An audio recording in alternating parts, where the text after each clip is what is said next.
Hey guys, welcome to the next episode of Blood, Sweat, and Gear with Skip Hill and S2H. Today we're going to talk about the effects of caffeine on your off season. We're going to talk about metformin and berberine dosing, improving separation in your legs, deciding what you need to do on contest morning, plus some cat talk and a whole lot more with Skip Hill, S2H. Show is brought to you by True Nutrition. Check out our code ADVICES. Let's get this thing rolling. ADVICES Radio Network.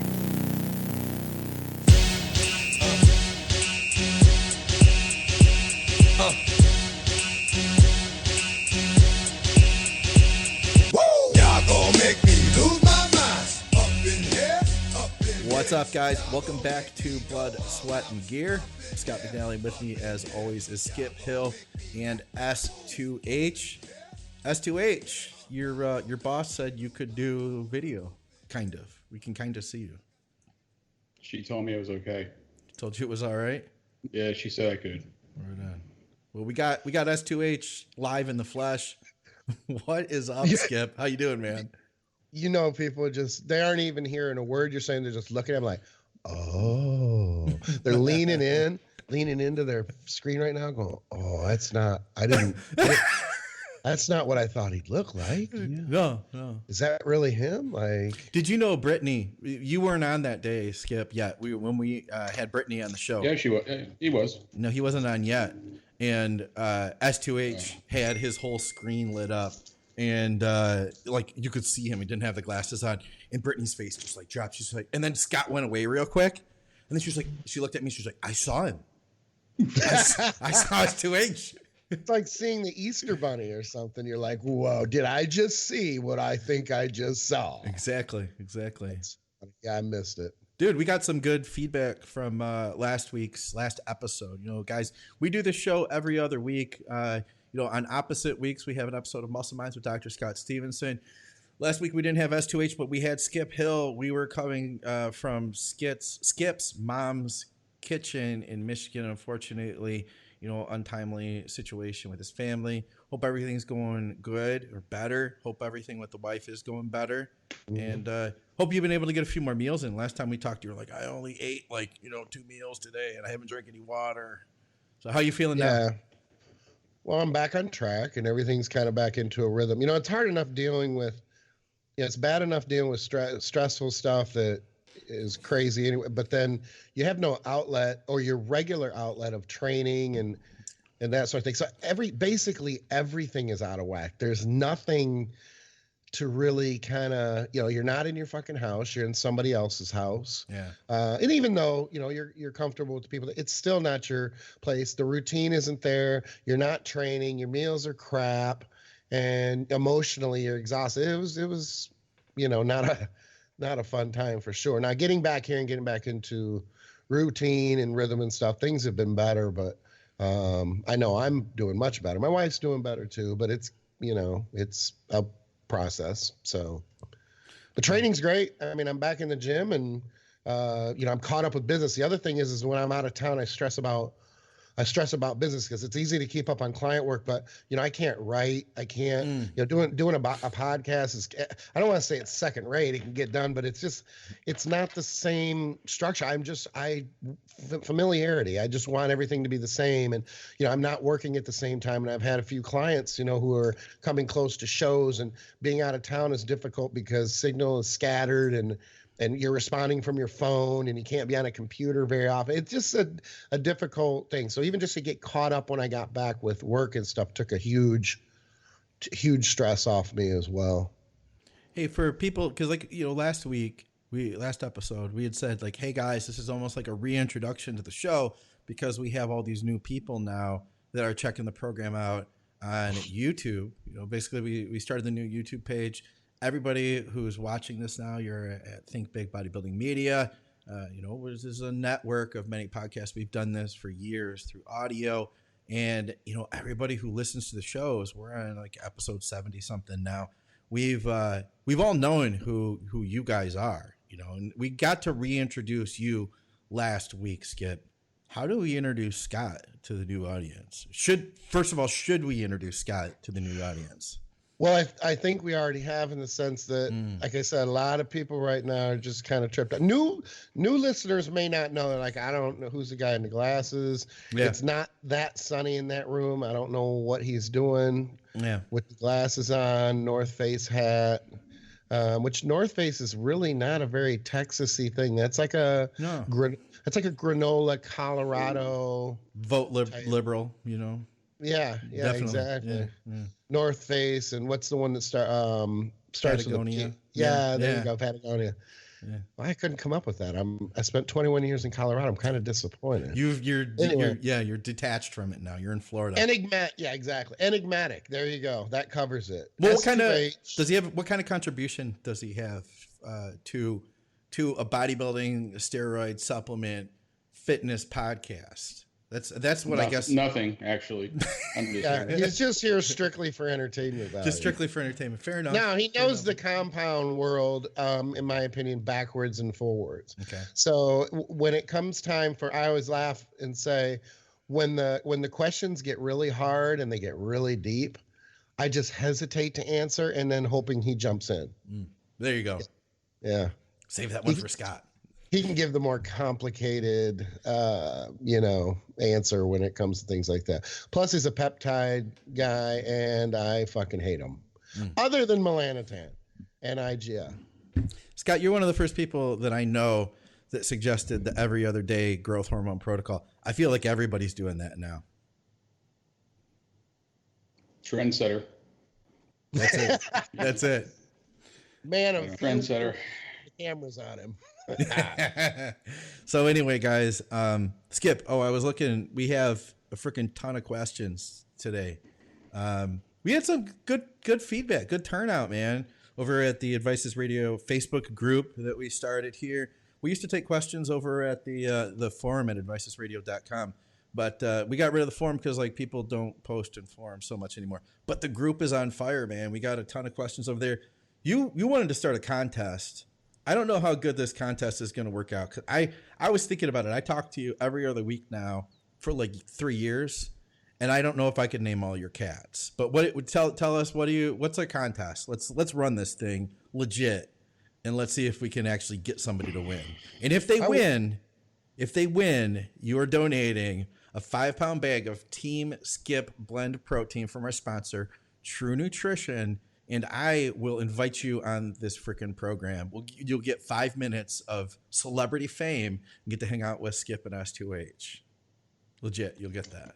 And we have to talk about cats because that's what S2H wants to do for that 5 minutes. So, Yes. I wondered the same thing when it came to the names, because you'd have to almost follow, you'd have to be friends. And I'm going to fuck this up because now it's going to backfire on me, but I have 2 Facebook accounts, and you'd almost have to be on my personal account to know those things, because I post a lot of family, and that's why people sometimes, will hit me. They'll see, he's got another account. So they hit me on my personal, and that's primarily just family and close friends and stuff like that. So a lot of pictures of family and kids and kind of things that I don't put out there, and cats, exactly, things that I don't put out there as much with the bodybuilding industry and stuff. I try to separate them, I guess. So people who are on my personal page would probably know the names, but I don't know if anybody's going to know all those names either. So it'll be interesting to see if I might be able to keep my 5 pounds of protein. Let's put it that way. Right. I might save on shipping charges. I don't know. Well, if you guys could figure it out, if you want to place a guess, if you want to go back and like do your homework and stalk Skip on social media and then place a guess, we decided what was the best bet. Reach out to me.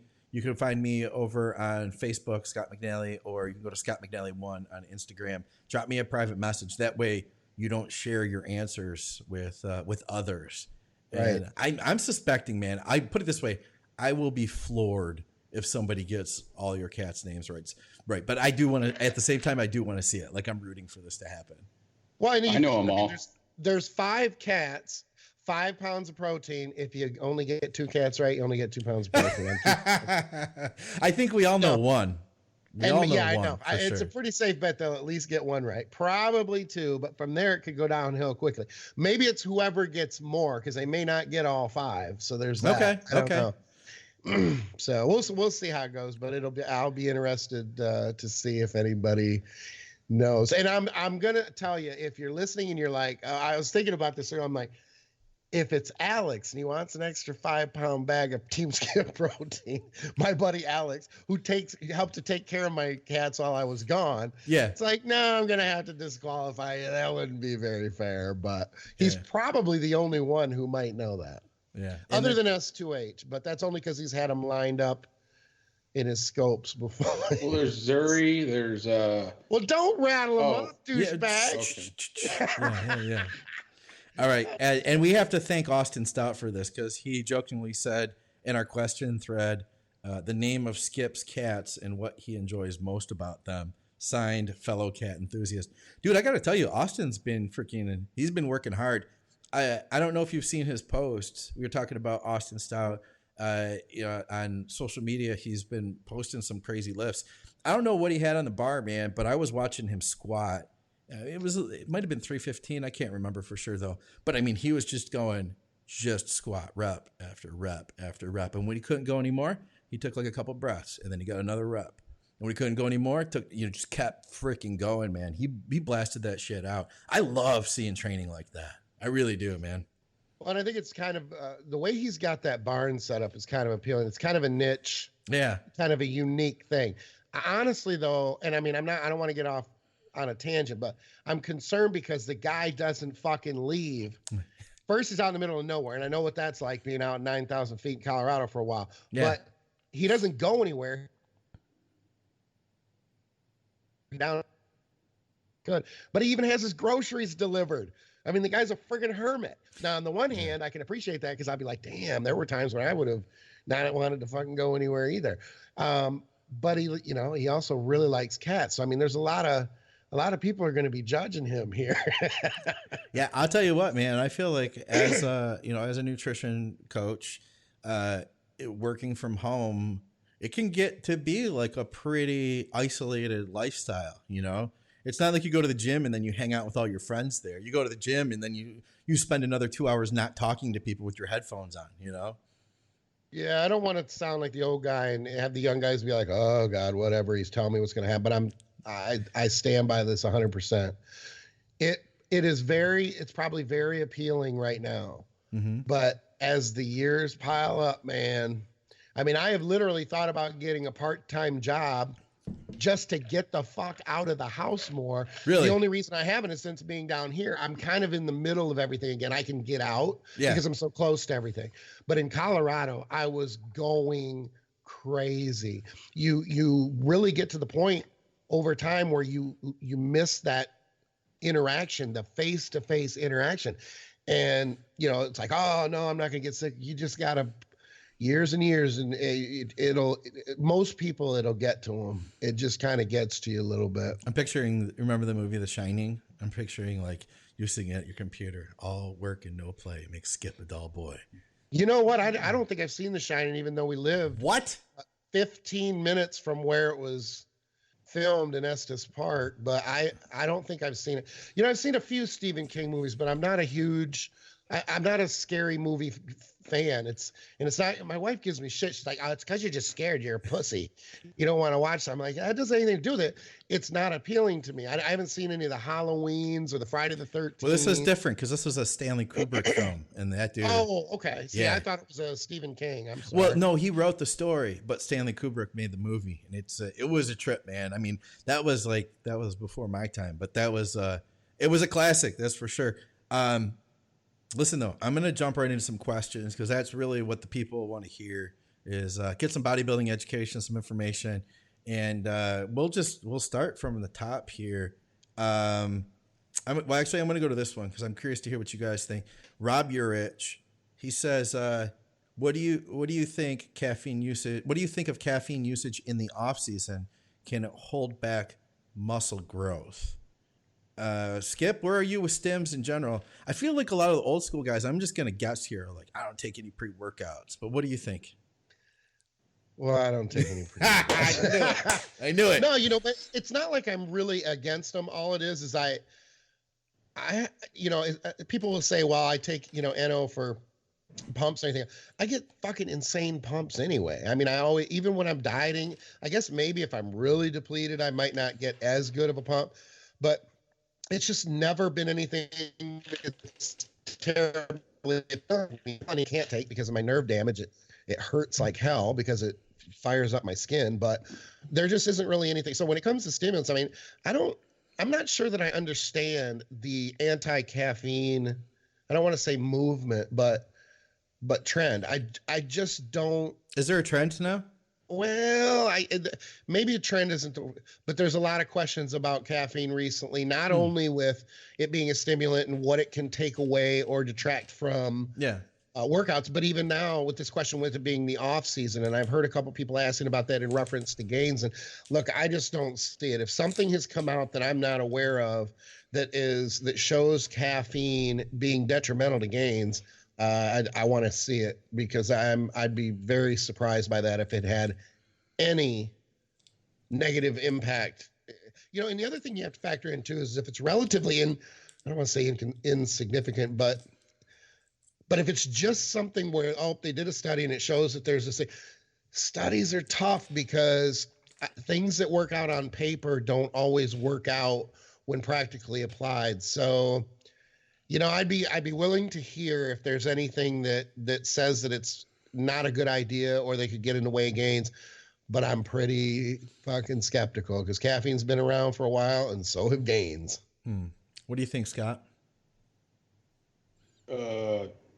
I think it's just idiotic if someone thinks caffeine. Well, I mean, unless you're like taking 10 grams a day of caffeine, I guess it could stunt your appetite a little bit, but I mean, it just sounds like that's digging a little deep down the rabbit hole. That's what I mean. You look at it as a stimulant and go, it'll bear down on the adrenals, and then you're talking about, all the responses to that. I understand how it can be, explained away or justified, but I mean, you probably would have to be putting away a wicked amount of caffeine for it to even begin to have some negative effect. I think you're picking at like the bottom 0.001% of something that could affect it. Right. I mean, keep snorting the coke, but don't do the caffeine. I think it's digging a little deep. They could do much into it. All right. Well, I'm going to move on in that case. Moderation's a key in everything. All right. Give me just a second here. I just started a watch party while I was at it. That way we can try to get a couple more followers. Guys, this show is being aired live over at the Facebook page, Advices Radio. Somebody asked how to bring out their adductors. I mean... Okay, but when you say adductor, I mean, specifically it was about sartorius.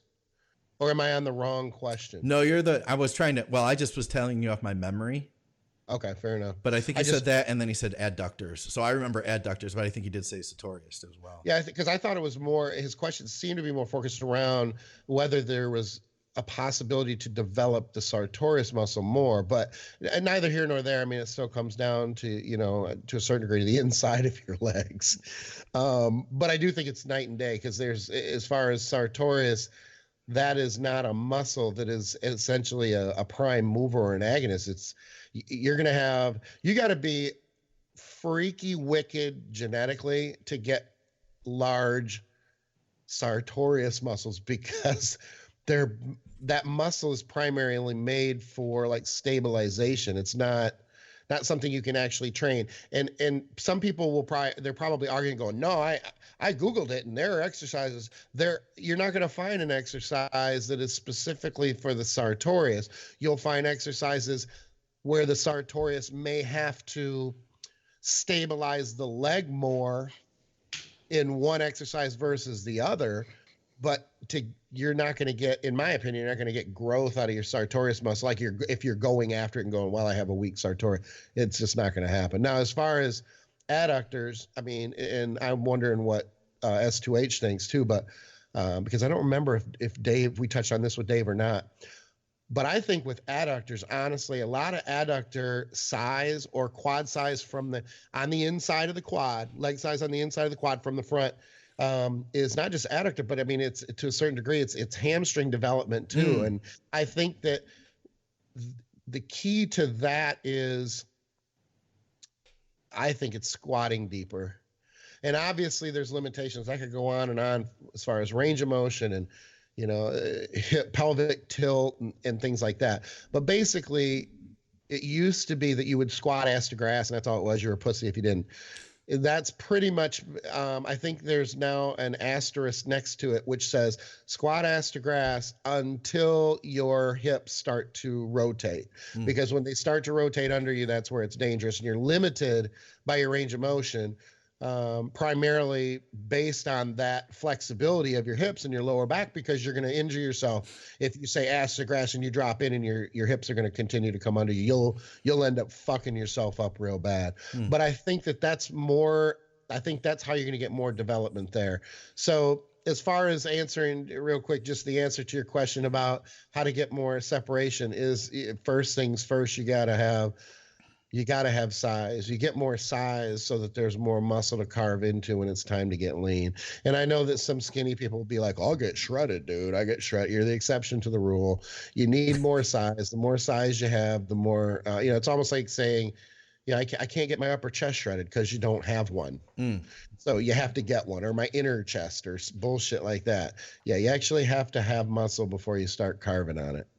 Yeah, I do feel like the bigger a muscle is, no matter how conditioned you get, like the bigger your muscle is in any given body part, the better like conditioning, the better shape, or the better lines and separation you can get in it. There's no question. Scott, anything you wanted to add to that, man? Take 2 Bosa balls, a little bit more than shoulder width of sand on them, feet, toes slightly out. Do a PAS squat with like a kettlebell or dumbbell. Don't break the plane. Go down just about the even plane. Hold for a second. Come up. You'll love those. Did you understand any of that, Skip? Or is that just my computer?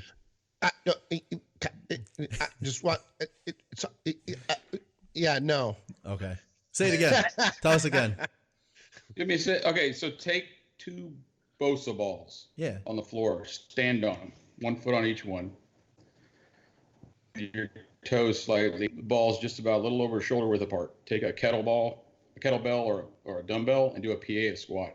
Just down to parallel. Don't drop your hips any lower. Hold for a second. Come up, back down, and keep your back straight. I do feel like, you know what I've seen, and tell me if you guys can relate to this, because this is kind of making me think about what Scott's talking about, like the plie squats, that real wide stance. I feel like what I saw in my legs were, first of all, they all, like, everything needed to come up, and then after I was good at developing my quads, then I started getting like a decent quad sweep, but then they felt shallow. It was, Shelby had pointed it out to me. He was like, with your legs, because I kept focusing on like more sweep. They don't look big enough, more sweep. But then it was the inside of my leg, the adductors, that were shallow.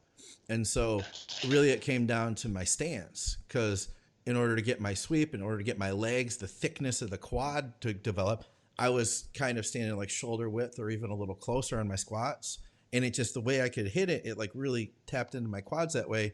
But then I didn't get that inner thigh as much, versus like if I take a real wide stance, it doesn't seem to hit my quads as much as it does my adductors and my glutes.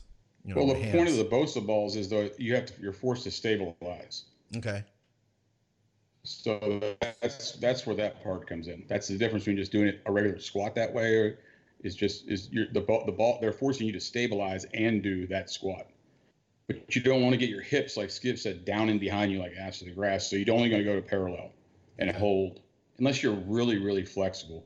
Right. But most of us aren't. So that's why you hold there. But those balls are forcing you to stabilize. Makes sense? I just sent you a picture of S2H. S2H? I thought that's what you were looking at on your phone. I sent you a picture of S2H. It'll come up on your phone here. I don't get it though. I don't get it. Oh God, are you not that old for real?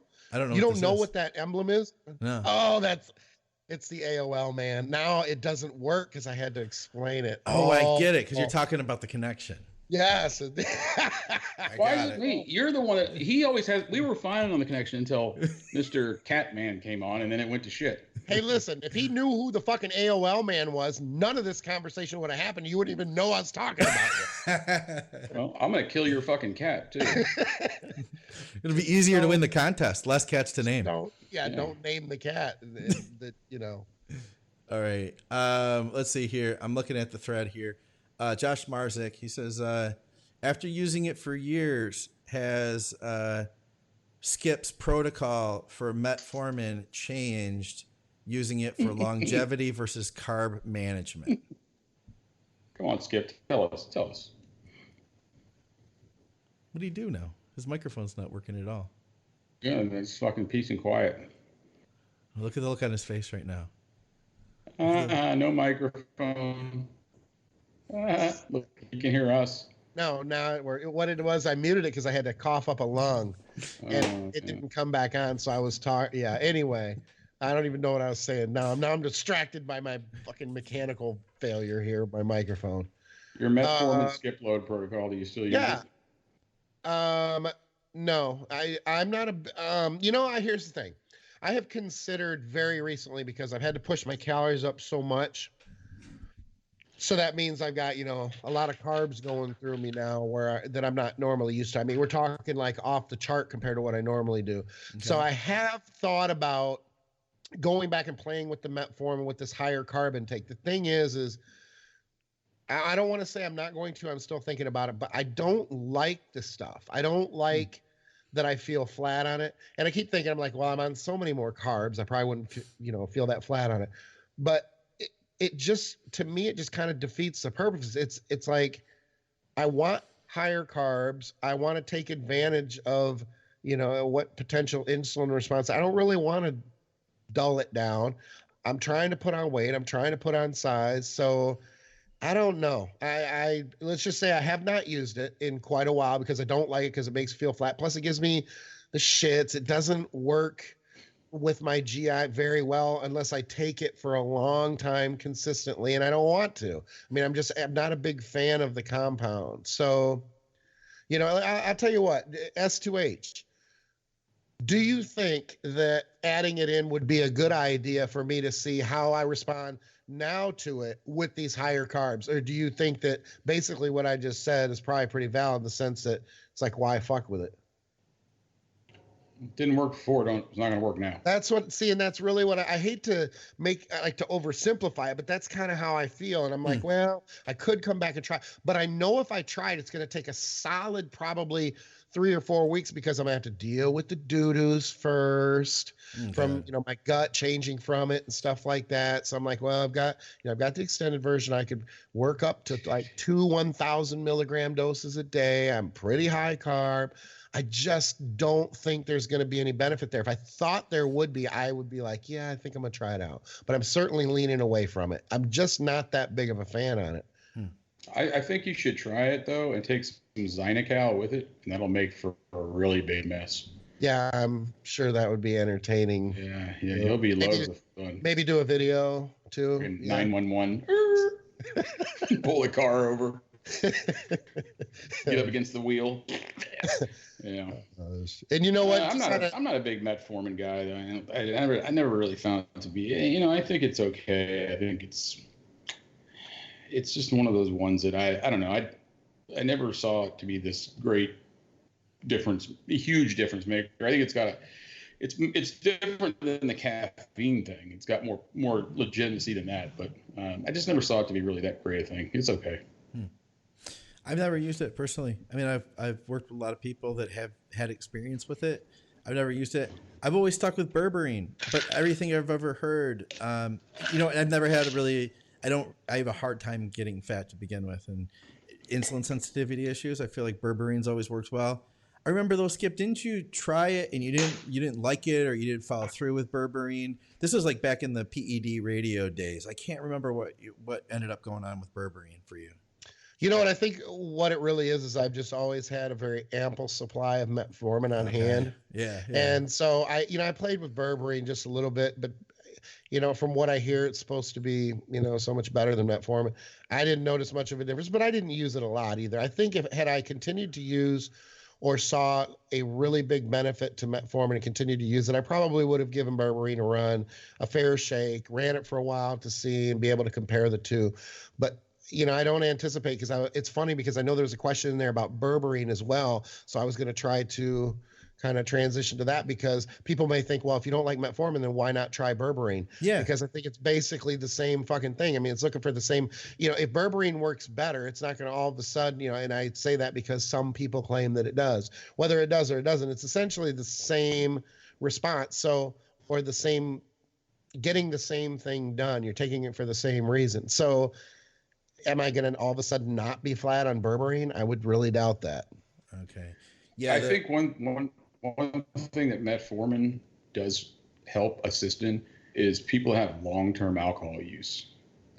So they've got some other things going on with that, and I think it's actually been used medically for that reason. But yeah, I mean berberine, I think it was way back we all did the berberine experiment. I think there's some validity to both of them, but they're not you can just change your damn diet, maybe.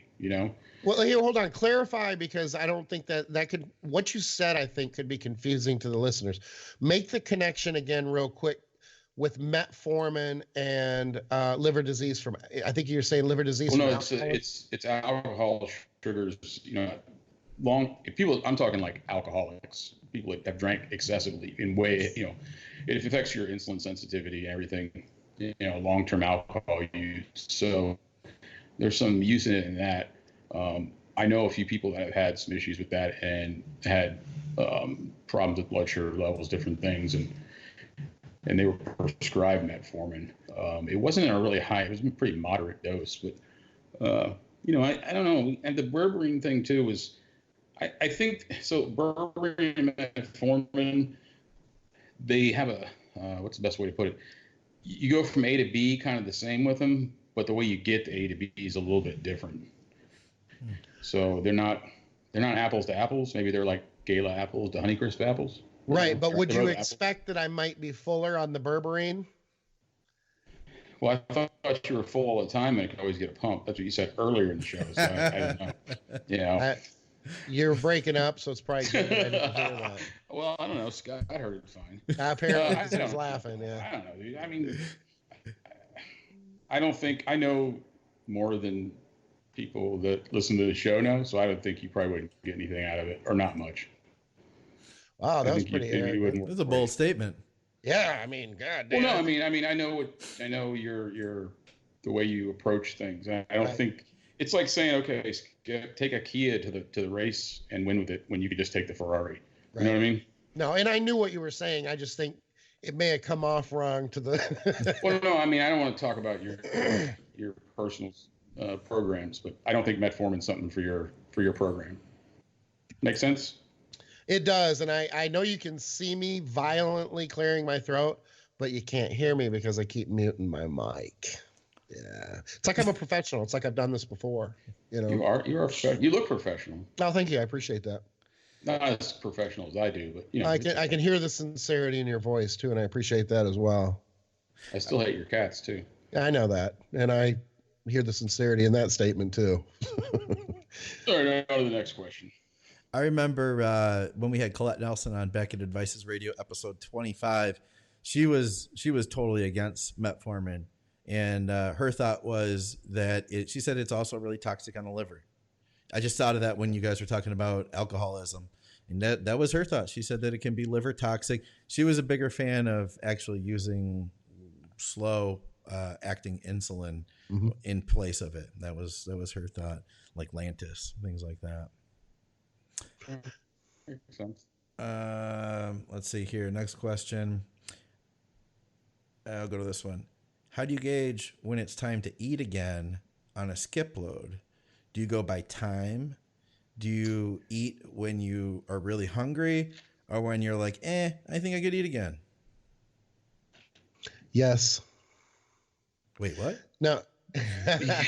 No, it's just everything is kind of individual when it comes to that, and I always appreciate, you know, because I skip like anytime I can, but and I don't mean this shitty, but I've been over the skip loading thing so many times that sometimes I feel like the rest of the listeners are like, oh my god, another question for skip loading. Basically, I would just say this: anytime you want to try to schedule meals anywhere between about 2.5 and 2.5 and 3 hours apart. Typically, you can always eat in between if you're more hungry and that sort of thing. What'll happen though, or what can happen is you really have to find a groove with your meals, because the first few weeks that you start a skip loading protocol, you're going to have a hard time gauging how much to eat. The first meal almost always ruins the second meal, and people will come back and say, well, you know, I just couldn't eat much second meal because I ate too much the first meal. You got to find that balance, and then from there, look, if you get hungry early, you can always eat earlier. It's essentially the hunger. There isn't a stringent black and white, highly structured eating time frame. It's really based, the entire protocol is really based around hunger. If you're hungry, you can process more food, get more food in you. I mean, that's kind of the basic or the rudimentary way to, you know, explanation of how to time your meals for skip loading. Okay.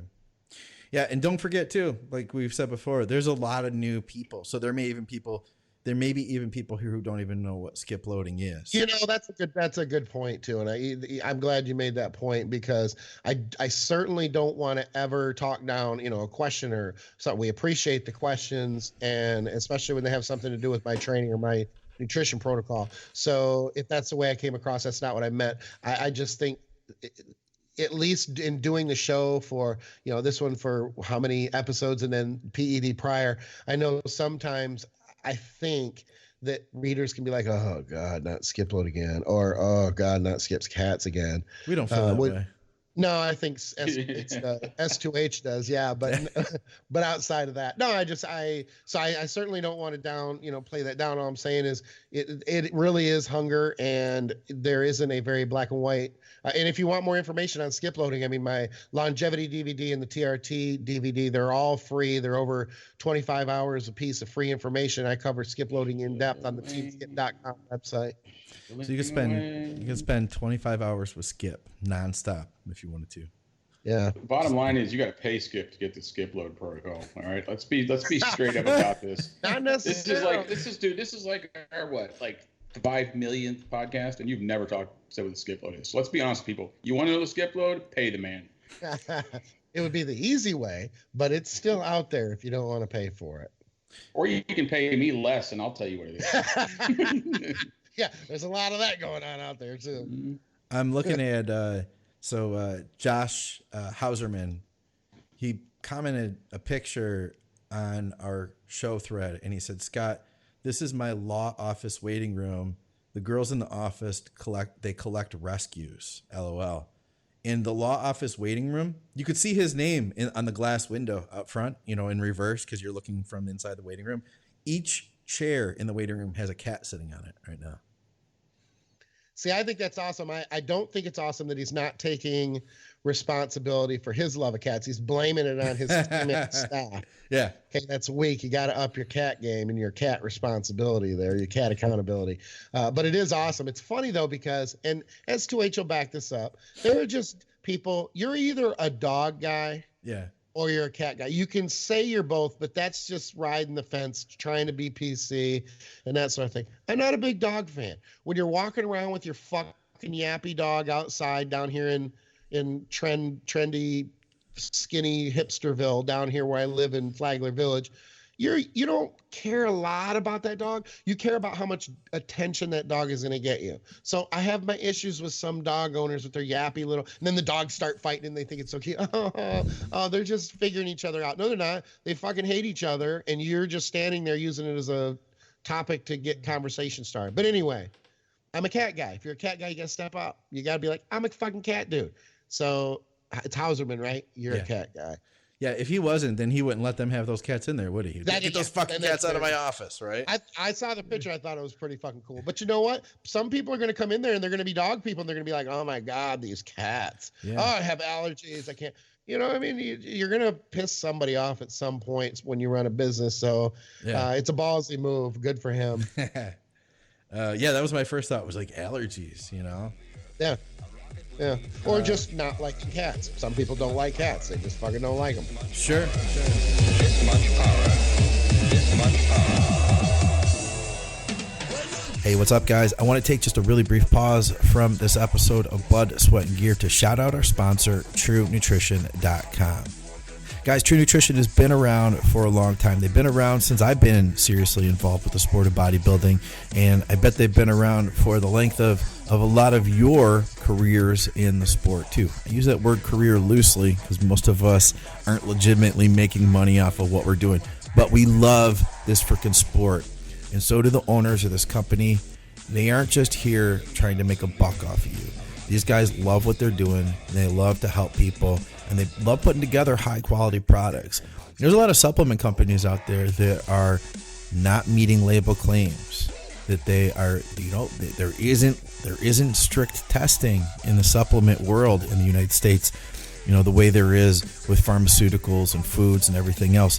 So there's a lot of people who are getting away with things, and they're taking advantage of the system, and they're taking advantage of you. I truly believe in this company. These are people that I will back 100%. And I give you my word that if True Nutrition says that they've got something in their product, that they're going to meet those claims. They've got high quality products, everything from whey isolate to casein to egg protein to pea protein, basically any protein you could think of, and they have thousands of different flavor combinations that you can choose from. So there's a flavor out there for everyone. There's a protein out there for everyone, and beyond that, they have a ton more supplements, carbohydrates for intra, pre, post. You've got, you know, various different amino acids that are available. I love using their L-tyrosine powder to get some mental edge. I use the citrulline malate before I train, along with the beta-alanine. They have a lot of other things that you guys just go over to the site, TrueNutrition.com. Also check out their oatmeal blends, and if you use our code, it will help to support what we're doing because it lets True Nutrition know that you support our programming. Our codes are Advices, and the other code is Advices Oats. Advices Oats will actually get you 25% off, which is a hefty discount from their oatmeal blends.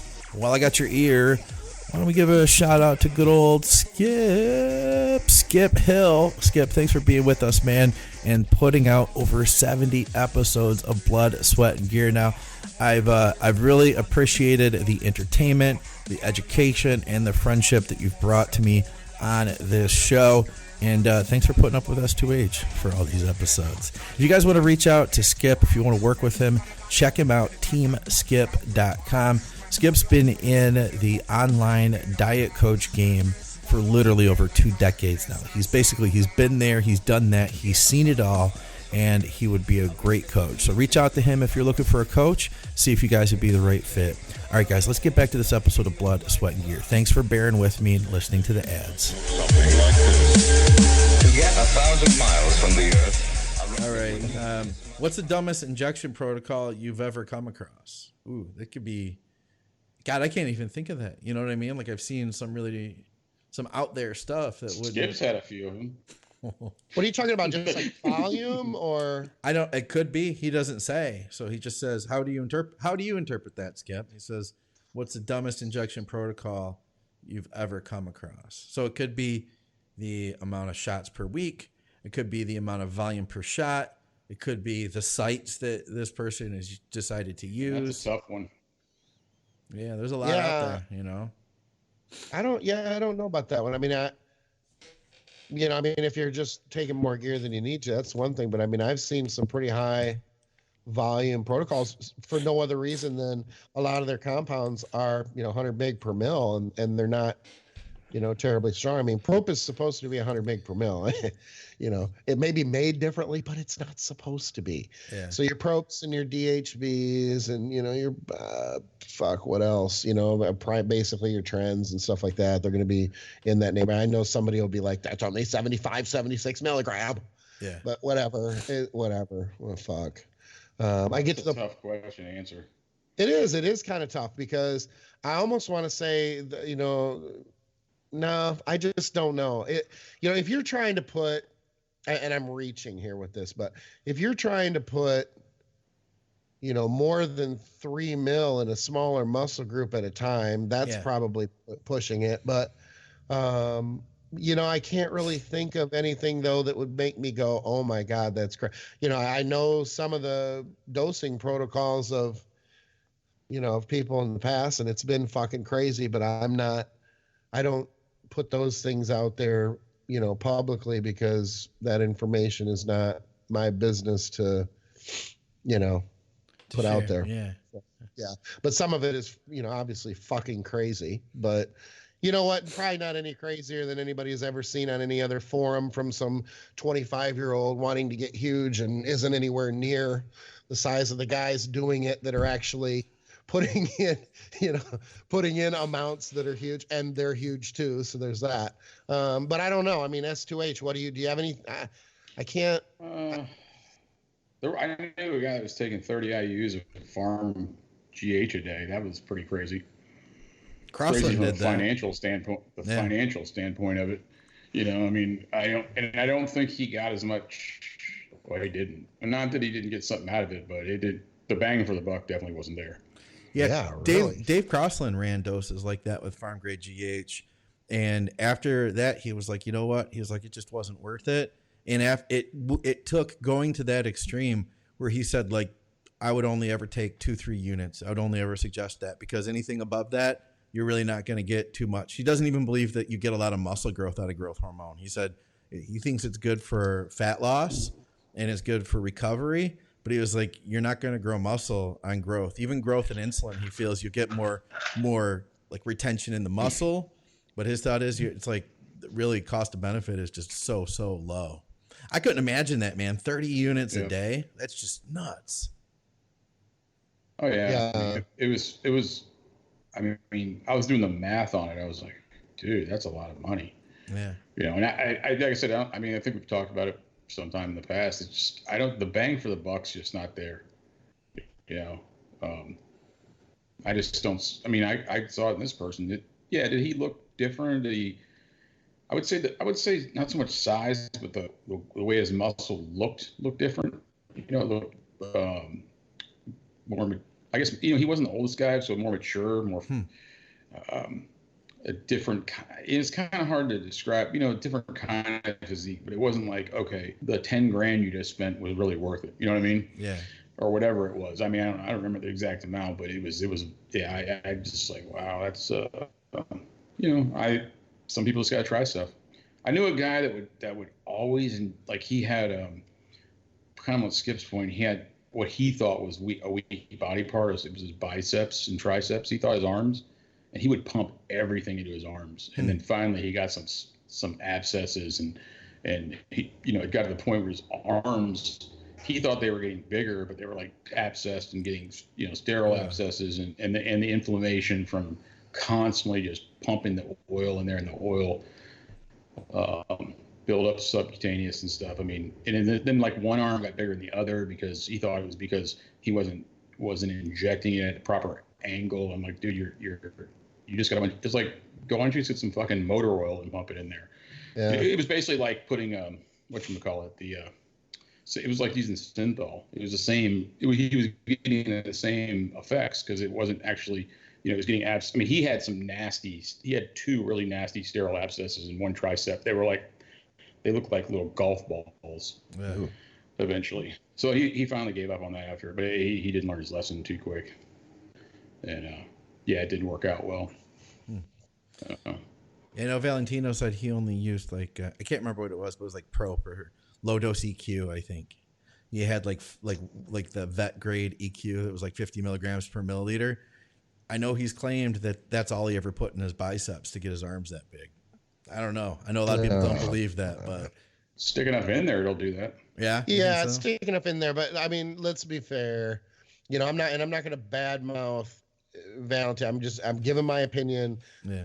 Based on what I know, and if that's what he's saying, no one's going to know any different. But all I say to that is that oil would disperse quicker than something that would hang around to provide like a synthol, like an old school synthol that would provide that type of size. I understand that 50 milligram EQ would provide a hell of a volume of oil, but it's an oil that the body breaks down relatively quickly, and it would, in my opinion, would not cause anywhere near the size that he had. So good on him for coming up with a how do I say, like, minimizing the situation, but that's what I think he's doing, in my opinion.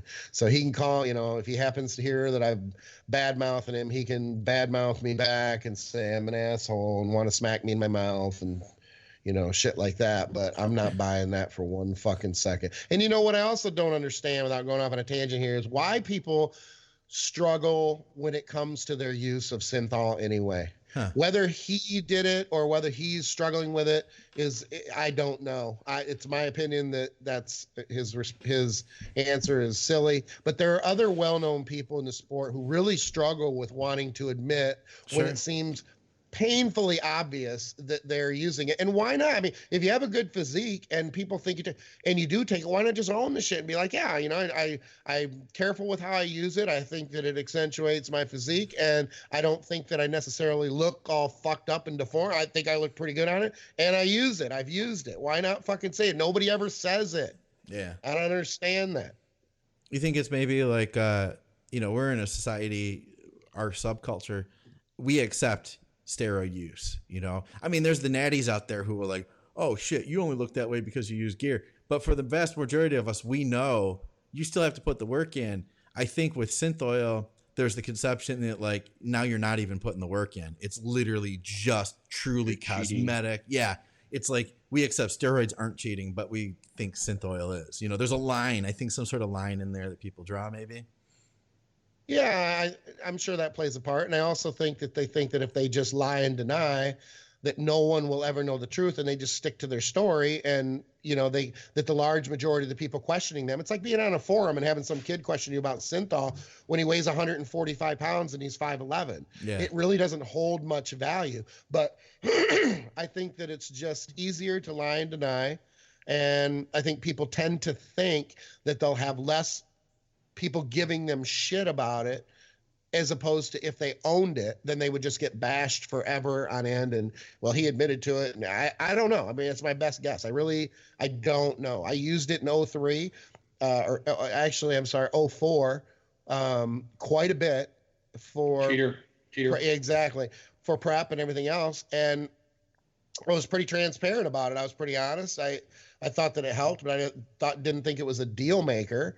And it wasn't the old school synthol. Again, I'm not justifying it, but the reason I say that it wasn't the old school is because shortly after I quit using it, the benefits didn't stay like it would have, or like they would have with an old school synthol compound. So, I'm not trying to say I owned it and I'm a fucking angel and no one else does there now. All I'm saying is I used it, I owned it. Maybe it was a different time because it was 15 years ago. I don't know.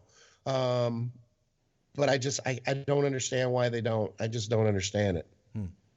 So you used it. You used enough to actually see a difference, but you're saying it faded. Is that something you would use right up to the show, or is it something you cut off beforehand? How does that usually work from the information you had gathered? Yeah, I'd have to go back through my notes, but I know I cut it off at least a week or two prior. It's a catch-22 because it did help with it was just for my shoulders because I've always been about as wide as a Barbie doll.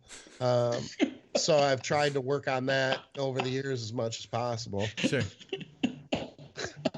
Damn. You really like that. Yeah, apparently. Sorry, Barbie. I can see a Barbie doll when I looked at him. That's about my width. Look at that chair. The chair's only like about 8 inches wide and it's really wider than a Barbie doll. Yeah, this is helpful. You're feeling better about yourself by the minute, right? I'll finish my response when S2H is done. Then you got McNally. He's like 8 feet past his chair. Yeah. Okay. I'm just sitting closer to the key is you just got to lean forward, sit closer to the screen. It makes you look wider.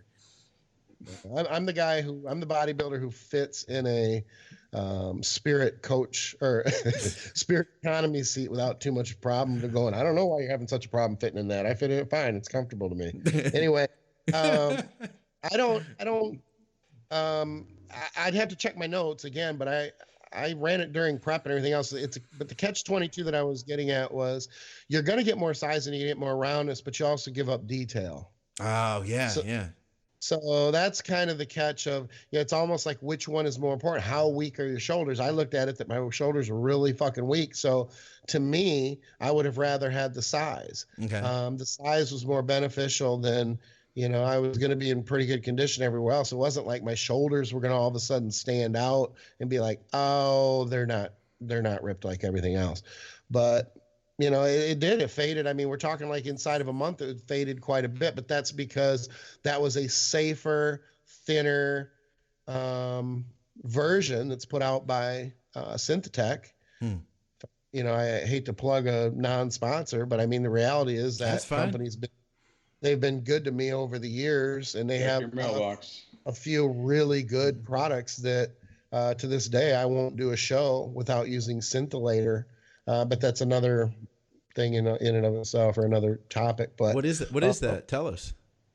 It's adenosine monophosphate, and it's a very strong vasodilator. But it's and I think I used it for the first time in 03 or 04, and I will not do a show without it. But anyway, I can get into that compound more if you want to talk about it. Yeah, tell me about it. This is something I know. This is new to me. This is totally brand new to me. You mean right now? I will have to back Skip's call on this. They do make some good products. Yeah, they do. I've been as far as the AMP, the Synthetine, Synthergene, which some of them, to be honest, I mean, they're pretty much the same thing, but they have different. I don't want to say they're exactly the same, but they, some of their stuff is pretty close, but it's actually effective. But what's this dilator product exactly? The dilator it's called Scintillator, and it's adenosine monophosphate. Huh. It's basically what you do. It's very, very thin. So you want, depending on your size, you want say 7 to 10 mil about an hour or two prior to going on stage.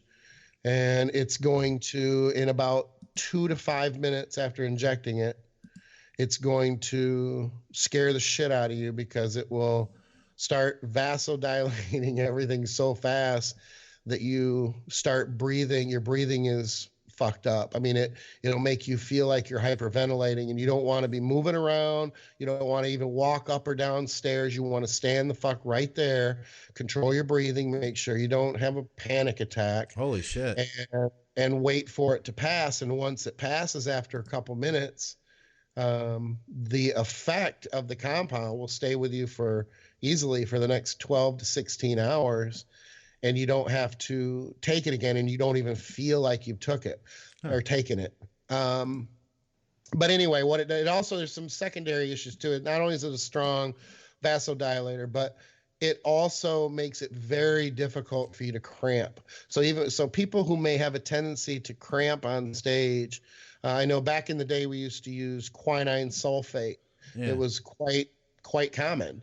And in my opinion, since Scintillator came out, because so many people use it, I mean, I can't remember the last time I heard quinine sulfate mentioned when it comes to prep, because so many people use it. I thought it was funny because a certain Mr. Olympia who has a penchant for expensive bracelets and losing them, him and his prep coach.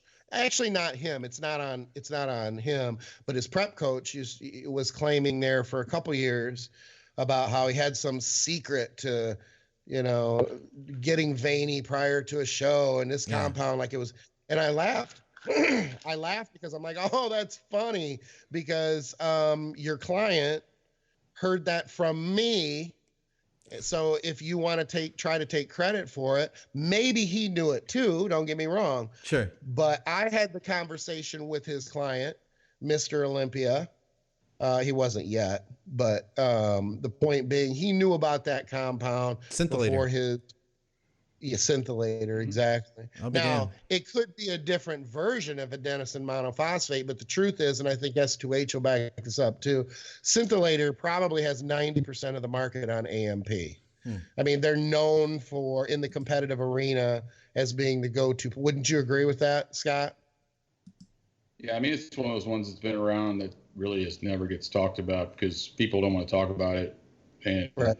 I'll tell you this: if you're going to use it, you better go by that. You better go exactly how they tell you to use it. Don't go like, Yeah. oh, more is not better with that product. No shit. And, No. yeah, it's been around for a long time. I've known about it for a long time, but it's just one of those ones I think that I don't know. It's just one of those ones that people just didn't talk about because it does give you that kind of an edge. Yeah. Yeah. It's pretty. I mean, if you have if you tend to be vascular, it's not going to create vascularity if you're not a very vascular person. But if you have vascularity, I'm telling you, it will. It's fucking retarded. But when I say it'll make you hit the floor, I mean, if you do too much, or people will used to come back and do another bottle before or another 10 mil before the night show. Yeah. And before they would even get the injection, because you got to go 5 mil in each glute. Whew. So, and it goes in thin, it goes in fast. Yeah. But before they could get the second 5 million, they were passed out on the fucking floor. Oh, Jesus. With the needle still stuck in their fucking ass. I mean, Yeah. it really didn't, can you imagine? It's just too much. You don't need to redo it for a night show. So the effect will last all day. Now, there are, other things, about it and everything else. But I mean, it'll make, when I say it makes you feel like shit, Yeah. it makes you feel like fucking shit for 2 to 5 minutes. Sometimes I haven't even finished the second inject, and I'm like, oh God, it's hitting me already. Do you need, let me ask you this, do you need to take all 10, you said 10 cc's or whatever? Could you take like half of it, I wonder? Probably could. I think what it is, though, is it's not one of those compounds where 5 will give me half. Okay. 3 will give me 33%. It's more like you either get the effect, bam, or you don't get it at all. No kidding. So do you have like a code for them or anything? I would say, yeah, there's. No, I mean, No, Skip. I don't know anything. Skip, do you? Because I had the site up here on the screen for anybody who's watching that wants to check this out. Is there a code? Because you said you worked with them. Yeah, I don't think I have a discount code. I mean, you can always try Team Skip, but I don't think I have a code with them. All right. I just have always, what it is? It's one of those situations where it's not like I would, get a kickback or, get percentage or anything from it. It's just that they had a couple really reliable compounds that I insisted on using personally. And I just wanted to make sure that my clients were using them too. Yeah. It's just one of those things, but Scintillator is what you want to check out. And like I say, they have injectable L-carnitine for those who are, big on injectable carnitine. They have some really good products, and Scott's right. I mean, they've been around for, I want to think they started on professional muscle, but yeah, we're talking years ago. We're talking like, I was using it in 04. I knew him since like 06 maybe. So yeah. I would say too, if you see a high level bodybuilding competition and a competitor is getting helped off stage with labored breathing, that may be the reason why, because they went over the edge. They went for the morning show, night show, or the day before show, evening, and then they tried to come in again with it. Damn. Right. On the night show, where a lot of people would say, "Oh, it's diuretics, it's something else," but I'm pretty sure it's that a lot of times. It's scary, but it also sounds fascinating. Well, it's just because you take too much. You can't have the more is better. My mentality with it. But 10 mil is roughly. Yeah, if you're 200, if you're 190 to 225 pounds, 10 mil is going to get the job done. Obviously, there can be dosage tweaks in there, but you're going to have that. The impact, it can change from show to show anyway. So it's like you can't come off one show and go, well, I loaded this amount of carbs, so I'm going to load this amount next time and it'll be perfect. Yeah. but at least you could know, like, okay, it wasn't enough. Some people don't get an effect. It's a small percentage of people. Some people just don't get much of an effect from it, but they will still say, well, I did notice though that even though I didn't get real vascular from it, it didn't help in that sense.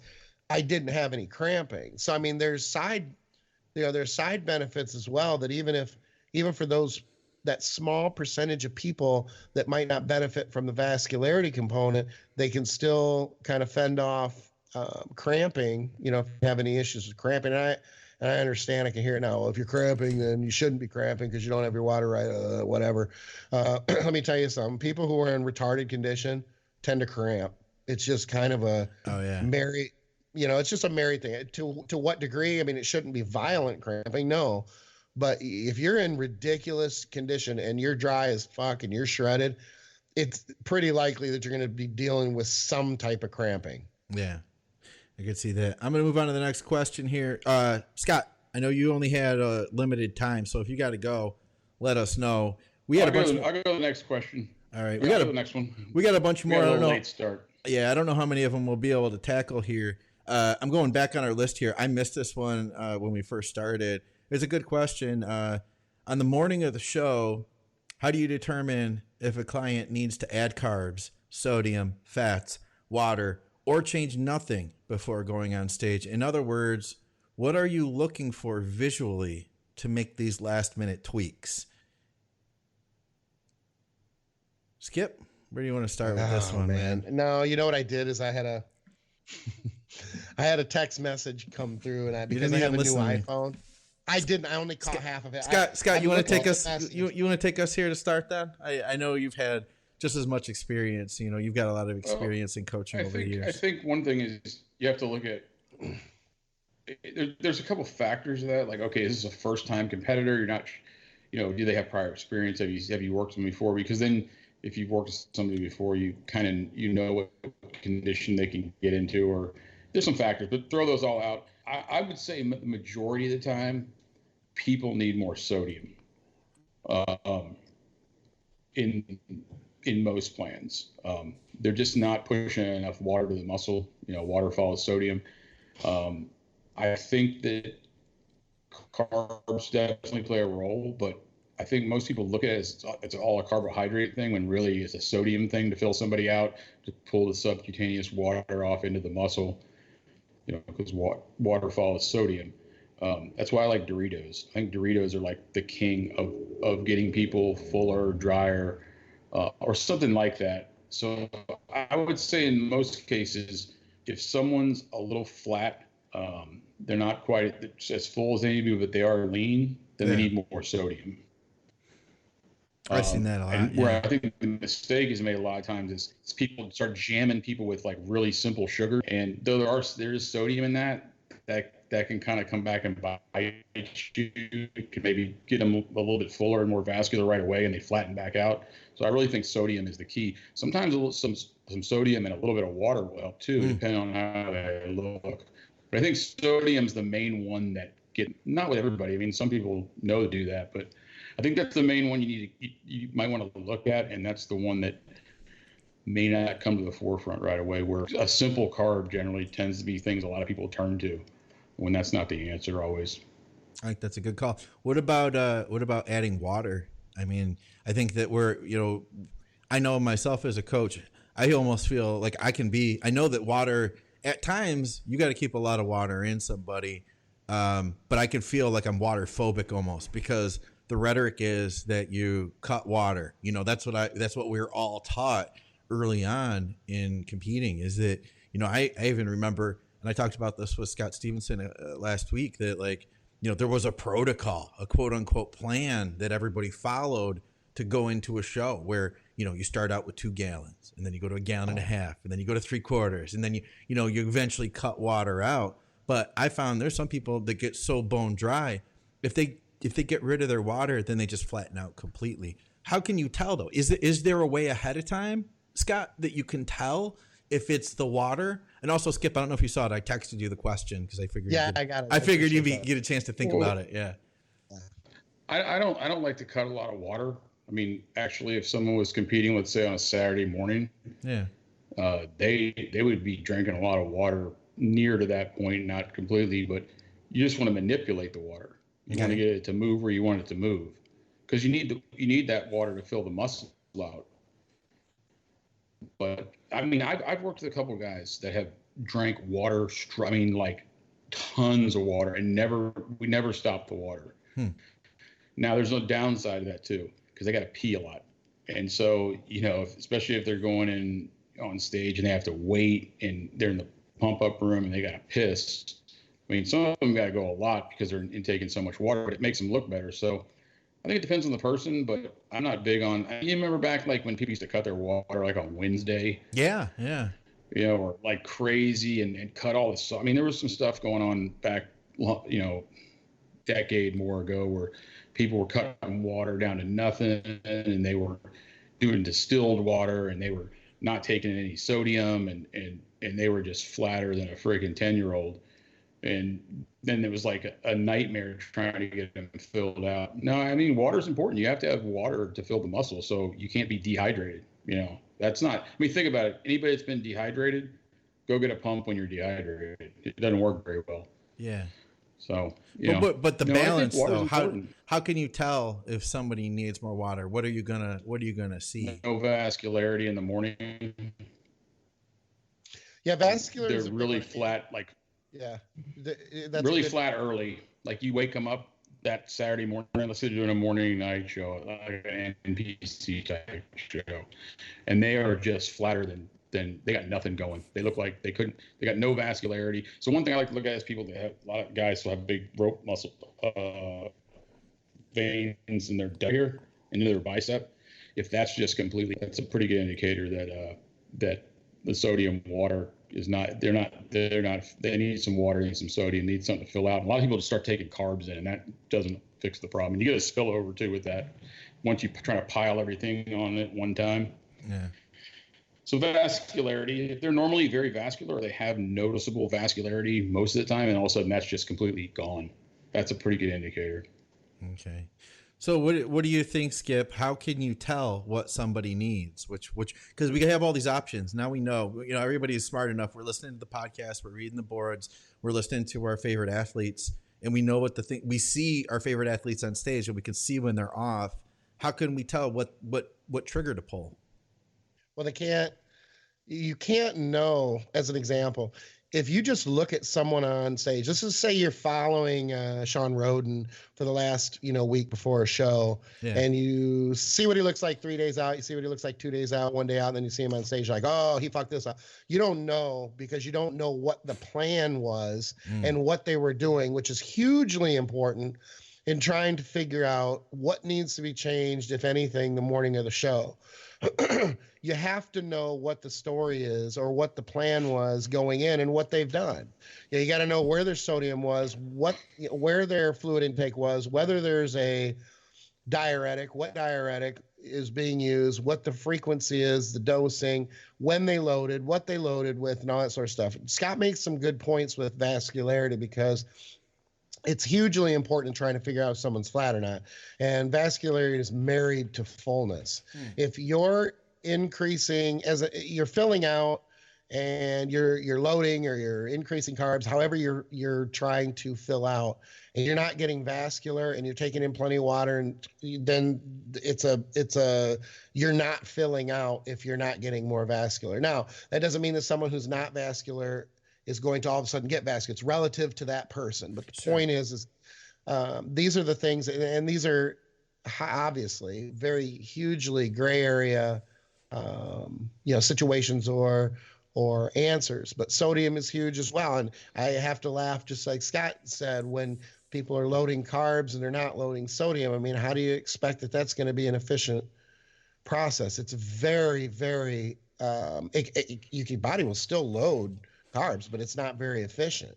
So you have to know what's going on and where the water intake was. I also want to make another point too, that where some people can load or keep a high level of water intake and be, look dry and hard and everything else, there are those who, and people will argue and say, well, then they're just not lean enough.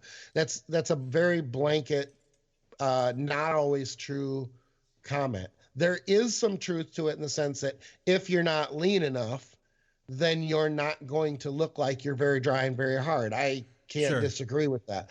But there are people who will be in condition and they can still be holding. Some people just hold a lot of fucking water, and they need to move it, or they're not going to look like they're in crazy good condition. So there are exceptions and there are situations that run the gamut on both sides. Anyway, loading is another good example. See, there's a million different answers here, so I'm trying to keep them to the ones that are more predictable or more common. Let's just say you load and you fill and spill. It's a typical Tuesday, Wednesday load, high carb days, refeed, whatever you want to call it. Then you get dry and you get into Friday and Saturday, and oh crap, on Saturday morning, you've been full, but all of a sudden you're flat. You're flattening out. There isn't much vascularity. The worst thing you can do at that point, and this is coming back to what Scott said, was to take in more carbs. Okay. You're full you're maxed out is when it comes to carbs. Carbs aren't your issue. At that point, I mean, think about it. Since you have loaded, whether it's you or your client, and you know what, if it's your client, you shouldn't be getting information like this anyway. And then trying to apply it to your clients, but that's another story in and of itself. So I'm just going to address it as it's you, the competitor. So you've loaded, you've got plenty of carbs, and you've gotten full. It's not like you didn't fill out, but then you've started to flatten out as you've gotten into your water manipulation or whatever you've done, and it's later in the week. You haven't depleted glycogen because you haven't been weight training or doing cardio, or you shouldn't be anyway. You shouldn't be fucking a lot. I mean, you should be laying around basically trying to remain full and resting. So if you've been doing that, you have no reason for your glycogen to be depleted. So it has to be a water or sodium issue at that point if you're not full. So adding in carbs would be disastrous because basically you would fill. And even without increasing water, you're probably going to spill at some point. There's another misconception where people say, well, if you're not taking in fluids, then there's no way you can spill. That is probably the dumbest, most, at the risk of not sounding very politically correct, just retarded thing that I just, that shouldn't even ever be thought, let alone said. You can spill without taking in fluid. It'll happen. So at that point, typically it's difficult or more difficult to start to fill out because you think, oh, you just add water. Well, you can add water and that probably will help. You have to add it in increments and you have to watch your vascularity because if you start to increase vascularity, then you're starting to fill out. That's the married relationship or the married connection. If you're adding in water and you're not getting vascular or you're not seeing that increase, you're probably not filling out much. You're not going to fill out without increasing your vascularity. So then you have to look at it and go, okay, then do I need to add in sodium? Do I need to add in some carbs? Because adding sodium in water by itself could potentially not do fucking anything. Okay. Carbs, you could add in some carbs, but you got to be careful because there's going to come a point where you could spill because you're already full or you were relatively full as far as how many carbs you were taking in only 3 or 4 days prior. That's why a lot of times people will load. And I'm not giving it away because I'm not talking about it in detail. I'm pretty transparent with the shit that I do and the information I put out there, but I'm getting kind of tired of putting everything out there. And then I just have 25 messages every week about people wanting to know shit instead of hire me. It is a business after all. Sure. I mean, really, it is. It's a business. And sometimes it's off-putting when I see the same person. And this is what they'll do. And I don't want to bash them. But Hey, before you get into that, I got to go. all right, take it easy. So I'll get people asking me. Yeah, because I had a prior engagement. I'll have people asking Good me to have you, 20 man. different questions over the. See ya. He doesn't know how to hang up, does he? He's going to be here with us for the rest of the show. I don't know. I'll figure this out. He doesn't know how to do it. I'm not going to tell him. Don't tell him. Oh, he's gone. He just unplugged the computer. I think so. But what happens is I'll get, somebody will ask me 15, 20 questions over the course of a couple months, and they always end it after a couple questions with, I'm can't wait to hire you. I'm saving up my money. No, you're not. You're going to milk it for everything you can milk it for. And until I shut you down and don't answer your questions, then maybe you'll consider it.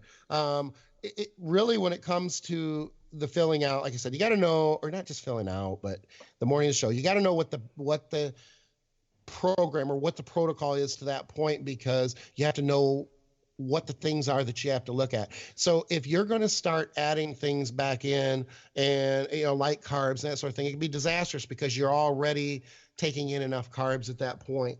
Adding in water by itself, it's a difficult. It can be difficult as well, but you should start to fill out from adding water back in if you're just flat from not having enough fluid. And knowing the difference really between those two things will probably cover 75% of the issues that you would run into on the morning of a show. They're going to be related to either carbs, which isn't very common because at that point you've already carved up or had enough carbs. It's probably going to be fluid and adding water back in. And people are so scared when they start to add water back in, like, oh my God, you know.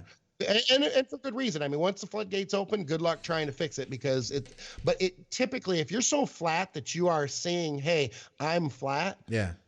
That's a substantial amount of water. So, 8 or 10 or 12 ounces of water is not going to spill you at that time. No. The other thing that I don't want to forget to mention is, and this is what I was talking about getting into my protocols and everything else. There is something I'm doing now where I don't tend to fill and spin. I've been doing this all year now that I've gotten back into more prep work starting this year or earlier this year. But I would say 80% of the time I don't use the fill and spill like I used to. The load early in the week. I load late in the week. Yeah, that's what you were saying this in the last episode. You got a lot of people's interest with this.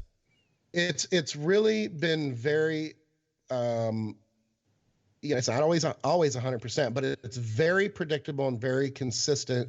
And what it allows for is there's a couple things, but you end up basically moving water, manipulating water first, and then loading and adding water to the load so that in the load may be either the morning of the show, which I typically don't like because I don't like a lot of food in a competitor the morning of the show if they don't have to, because the less food in you, obviously not the tighter, but the smaller your midsection really will be. And that's a huge bonus. So typically the loading is on the day before a show, but point is that gets you around. I think it gets you around a lot of these types of issues when it comes to what to do the morning of the show. Sure. At that point, you've still got carbs. You don't need carbs. Yeah.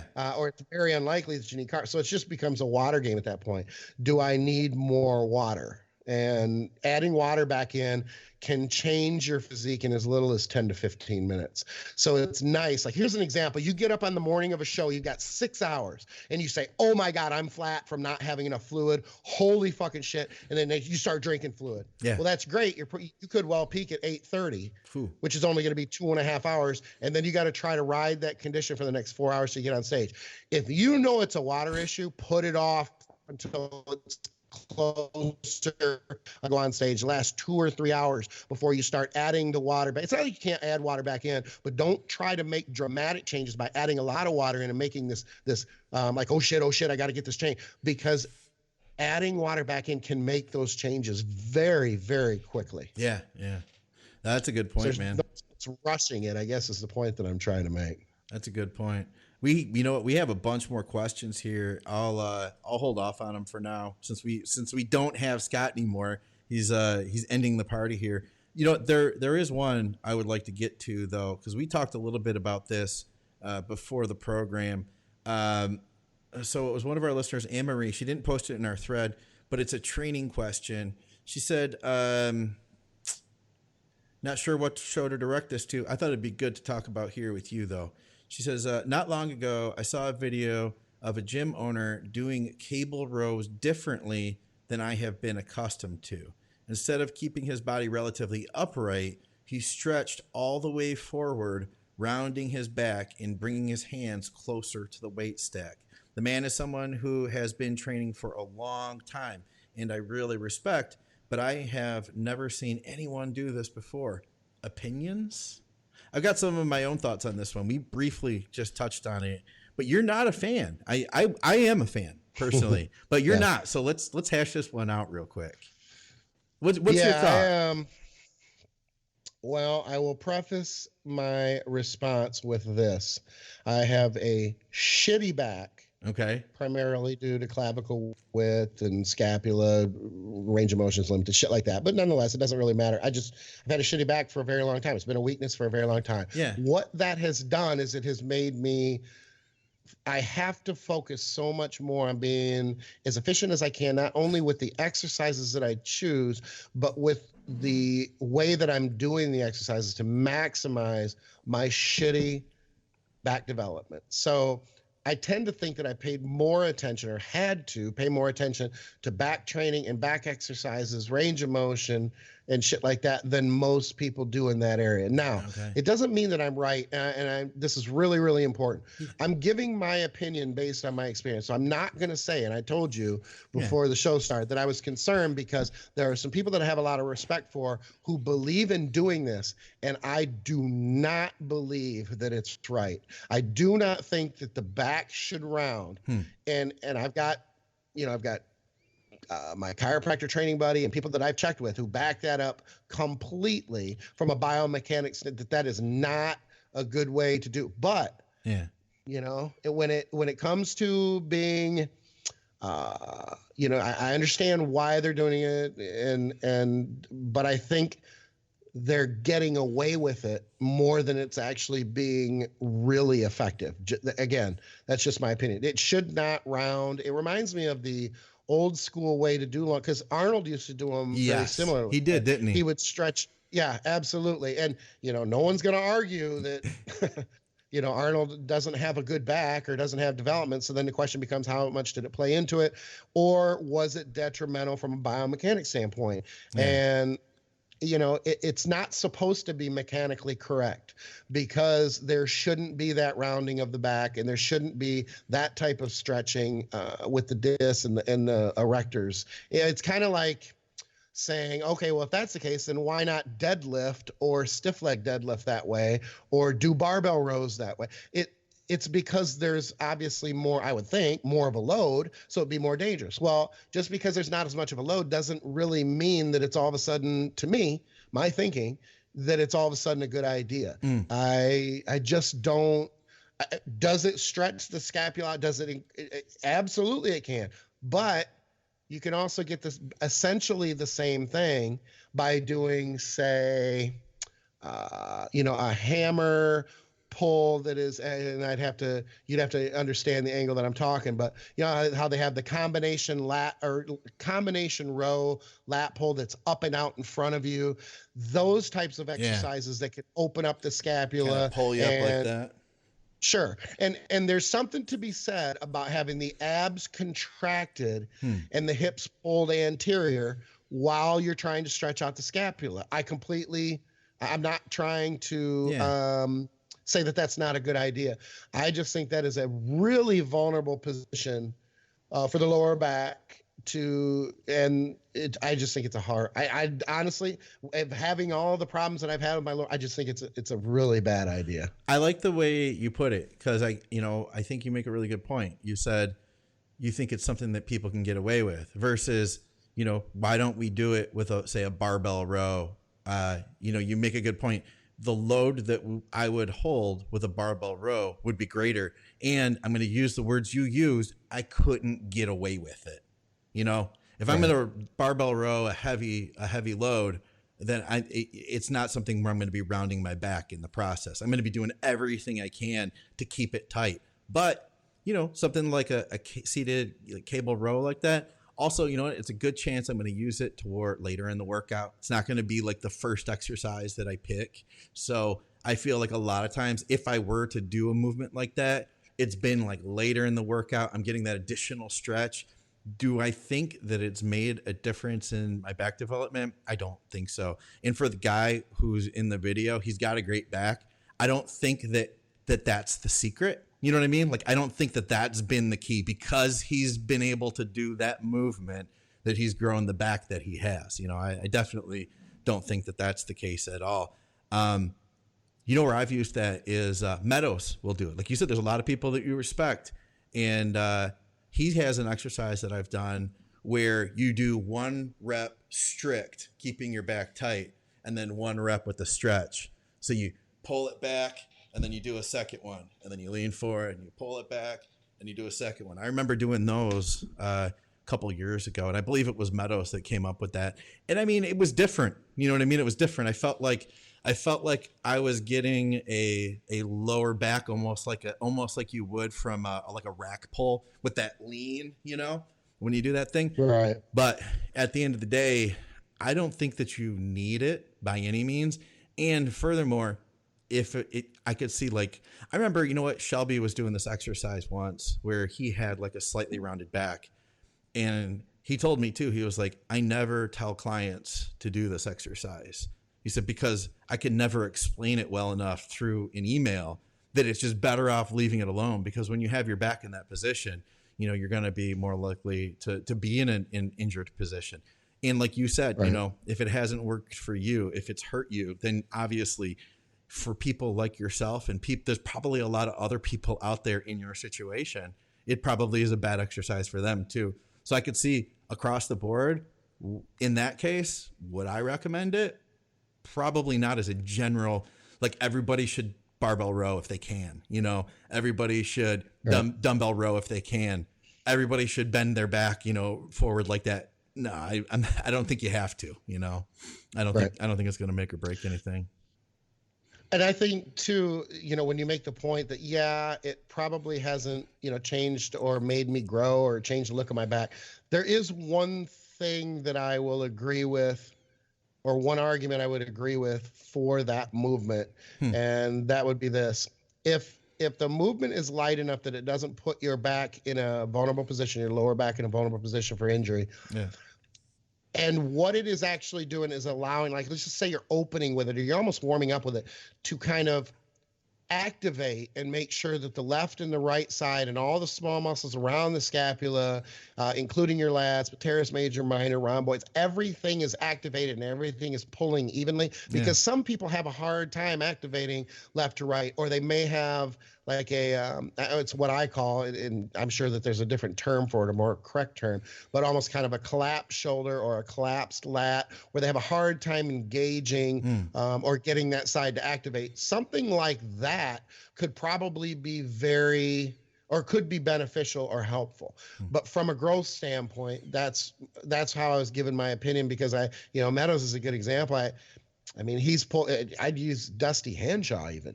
Okay. Dusty's back is not big because of any movement that is not retardedly heavy. I mean, that guy has grown from, 400-pound barbell rows and rack chins and shit like that. So, and I think you gave it away in your answer, in the sense that, if you have all these heavy movements and it's not a heavy movement and you have to lighten up for that reason, I always have questions about those types of exercises anyway, because what kind of growth and what kind of a stimulus really is that in the big picture? Yeah. From a growth standpoint, it's literally probably doing nothing. That could be the same as, say, a concentration curl, or it could be the same as just doing something that just isn't very intense. It really wouldn't matter what the exercise is. If it's not intense, it's not going to do any type of adaptation, because you're not providing a stimulus that the muscle has to adapt to. So that's a good point. Yeah, I think so, man. Yeah, not going to make or break you. I don't think the guy, and by the way, this guy in the video, I've met him before. He's a really nice guy. I heard that, actually. I heard you have a history. I was told, actually, that he was like one of the worst human beings on the face of the earth. But I think I was misinformed. Sometimes you have to really question your sources. Yes. This or is the true. Motive of those, I suppose. This is true too. And sometimes you just need to not think about it, because sometimes there's no reasoning with crazy. Exactly. Hey, before we go, somebody asked, while you're in Michigan, what were your, I don't know, maybe this guy's traveling, but what were your favorite places to eat? You have any restaurant tips for anybody traveling beautiful Michigan, which it is beautiful this time of year. We've got beautiful fall colors, over 50 different deciduous trees, making for a fireworks show in the woods. How do you like that? Yeah, that's not too bad. I'll tell you what, I grew up in Michigan, so I am impressed with their fall, but I did spend 21 years at 9,000 feet, and I got to tell you, the color is fucking insane in Colorado, so I'm a little partial to that. But it was beautiful. It was also very comfortable in the 70s.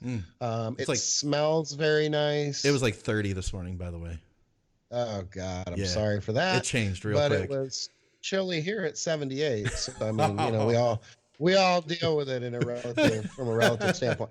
No, if he's from the Southwest Michigan area, because I don't know anything outside of Battle Creek, Kalamazoo, the smaller towns over there, because I haven't lived there in so long, and I don't get out, to the Detroit area or the Grand Rapids area. But when it comes to breakfast, I always say there's two of them now in Kalamazoo. It's called Breakfast at Tiffany's, and they have a. Here's the thing.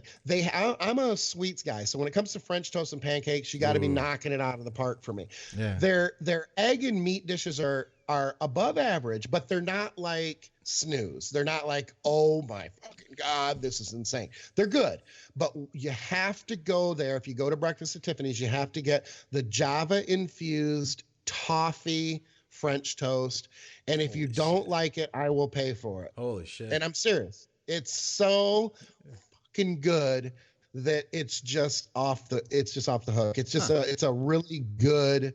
It's really good for their sweet stuff. When it comes to burgers, and this is this is kind of, you have to go all the way to Allegan. It's kind of that's a drive, isn't it? Well, it's kind of between Kalamazoo and, let's put it this way. If you're ever headed over to Lake Michigan and you happen to be going up M89 or 43 or something like that, maybe not 43, 43 is out of Kalamazoo, thinking maybe it's a M78. But anyway, out of either Fenville or Allegan, you have to stop at a place called Corky's Drive-In. Corky's Drive-In, huh? They put that burger in that wax paper, and within 3 minutes, it's soaked through. Really? Like the fucking grease is soaked through from that.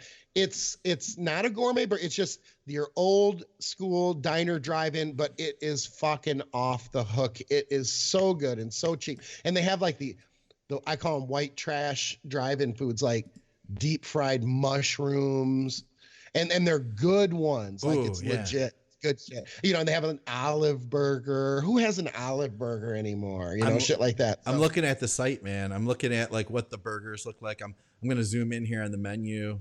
Oh yeah, they got tater tots. You got cauliflower. They do chili dogs. Do you guys do chili dogs in Florida, or is that just a Michigan thing? I think it's more of a Midwest thing. I'm sure they have them down here, but chili dogs or chili cheese dogs, man, that's. I think that was more of a Midwest Michigan thing. I thought so. Oh yeah, I see the mushroom burger, olive burger. Are you an olive burger kind of guy? I'll eat one. I won't seek one out, but I'll eat one because I think it's a Michigan thing. Yeah. When I was growing up, I had olive burgers at the, Ritzy or wherever I worked when I was in high school and shit like that. When I go back I don't see an olive burger unless I go back to Michigan. Huh. And this is, I see if I come across. I'm looking now at the pictures. It is the drive. And when you say drive in, you park and then you can order there from your car and they'll bring a tray out to you, or what? Yeah, absolutely. And it's the same thing. It's not like Sonic. It's not like a modern. It's old school. No, yeah. And the only other one I would say too, or the other one that makes me think of old school too, is that we still have an A&W drive-in in Bellevue, Michigan. Oh yeah. And A&W, I don't know if anybody knows their onion rings, but they're the ones where if you bite into it and then you keep your teeth clenched, you can slide the onion out of the remaining. That's the old school A&W onion ring, and it's so freaking good. So that drive-in too, and of course they have root beer floats. Corky's may have root beer floats too, but A&W, root beer floats are just the shit. Now, again, when it gets into like the gourmet high-end burgers and stuff in Michigan, I don't know, because I don't get to spend. When I'm there, I always laugh and say, and it's a laugh, not because it's ha-ha, but an attempt at levity. We're only usually back in Michigan. I mean, you know this, Scott, shit, from the times I hit you up. We're only usually back there when it's something negative. It's either someone has died or health-related where they're not doing well. So I would really love to go back just for fun, and we might go back for Christmas. So that would be cool if we do, and get all the kids there from Colorado and Wisconsin, but that's still up in the air. The point is when I go back, it's usually not a very positive situation, and I'm either training and have my food with me, or I'm just scrambling for whatever's close because I'm at a hospital, or I have to, do something that is, a funeral or something, and it just doesn't matter what I eat. I just grab what I can grab. Well, next time, let's see. You got to make a trip. Then we make it a positive thing. Or I got to come down there because I got to see you. I got to see Scott Stevenson, and I got some clients that live in Florida. It would be a good trip to make. So Scott already invited us too. He told us he has a second home that we can stay in. So I'll have to take him up on that. But what do you say we get out of here, man? We left S2H in the dust long ago. We have some more questions, but we can save those for the next round. Sounds good. All right, guys. For another episode of Blood, Sweat, and Gear with Skip Hill and S2H, go to teamskip.com and, of course, check out the Intense Muscle Board. And once again, this program is brought to you by TrueNutrition.com. Our codes are advices. Guys, we will see you next time.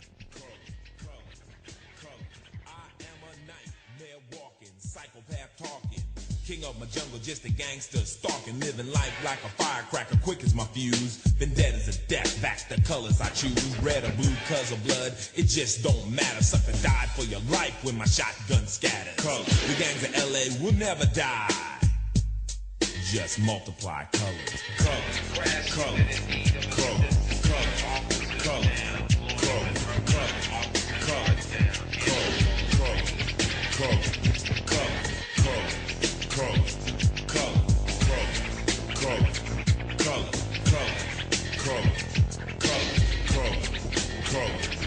You don't know me, fool.